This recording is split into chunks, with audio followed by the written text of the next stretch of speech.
समस्त को सप्रेम साईराम। आसंतु शुणिबा आजिर प्रशांति अनुचिंता। भगवान को उपासना करिबार सर्वोत्तम मार्ग कौन?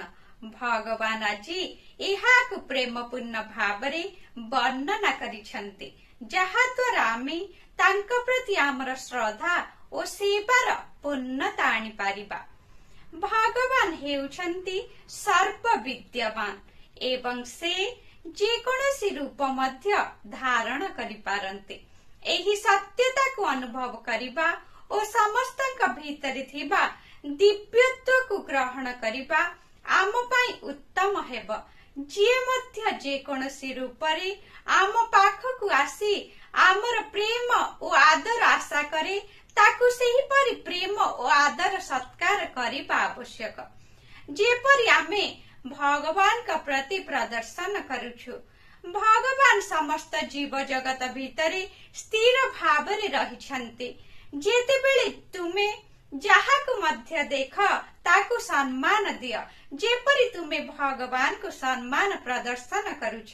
जदि तुमे सन्मुखरे थिबा जीवित मनुष्य को सम्मान देई न पारिबो, ताहेले तुमे दृश्यमान हेउ नथिबा एवं अपहंच दूरतारे थिबा भगवान को किपरि सम्मान प्रदर्शन करि पारिबो?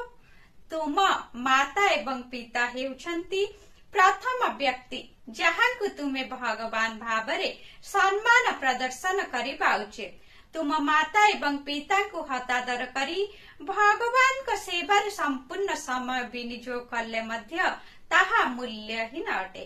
तुमे भगवान को एक निर्जीव चित्रपट नुहे बरं एक जीवनी शक्ति भावरे उपासना करिबा आवश्यक। अध्याय 28 वृंदावन रे ग्रीष्म ऋतुर अमृत धारा 1974 मसीहारे संपर्क रे सूचाई देथिले। कहिबार तात्पर्य एक अस्थिर मन द्वारा भगवान का अस्पष्ट रूप को अनुभव करिहेब।